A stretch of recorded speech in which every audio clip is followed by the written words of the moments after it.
since I think in the next few weeks, madalas naman kami magkikita ni Director Matibag dahil marami siyang investigahan na kasama.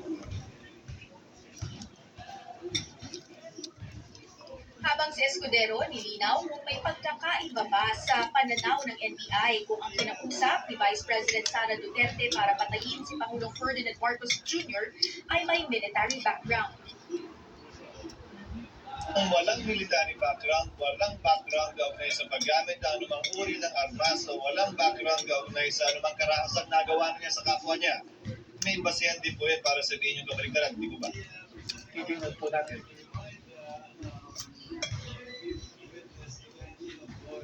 Samantala, tumanggi na ang depensa na magkomento sa pagbiyahe ng bise sa ibang bansa sa gitna ng kanyang impeachment trial.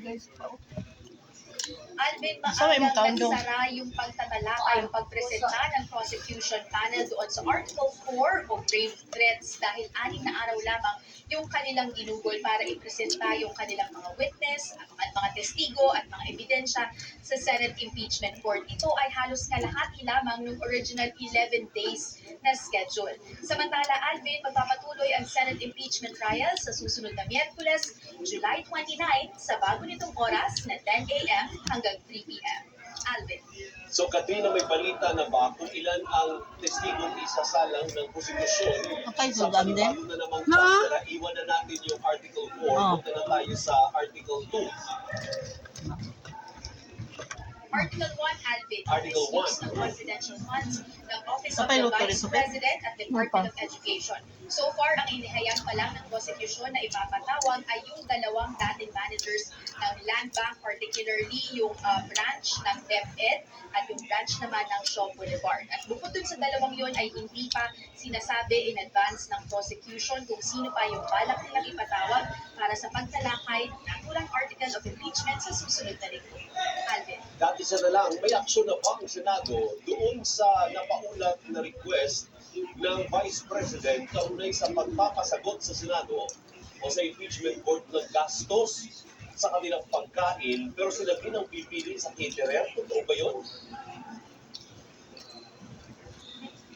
Alvin, nakakuha ang ABS-CBN News ng kopya niya ang dokumentong yan, pero binavalidate pa natin sa Office of the Vice President at sa Senate of the Philippines kung verified nga ba itong kopya na ating nakuha. Pero kanina sa press conference kay Attorney Reggie Tonggol, sinabi niya na kailangan muna niyang ikonsulta kay Senate President Sherwin Gatchalian kung mayroon pa siyang update tungkol dito. Habang si Attorney Michael Cua naman ng Depensa, sinabi, kinumpirma na nagkaroon ng meeting sa pagitan ng Office of the Vice President at ng Senado, pero purely administrative lamang daw ito.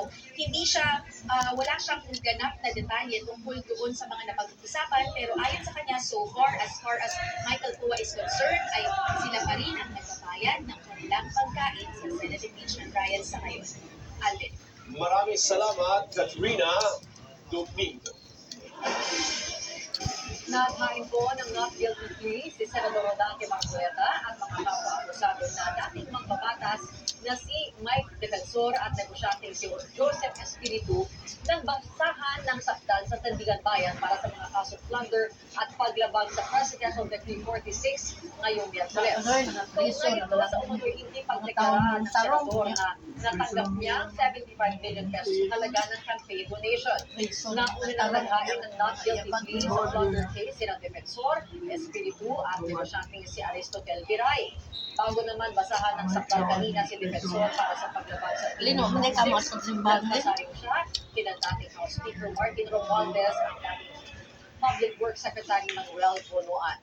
Anya, sunod nang dapat kasuhan ang dalawa kaugnay naman sa kickback sa flood control projects. Binawi naman ni Marcoleta sa pagdinig kanina ang kanyang motion to quash the information o ibasura ang naturang kaso. Ito ay para hindi na maantala ang paglilitis. Samantala, hindi pa nagtakda si Sandigan Bayan Associate Justice Carl Miranda ng petsa para dinggin ang petisyon ng Marcoleta para makapagpiyansa.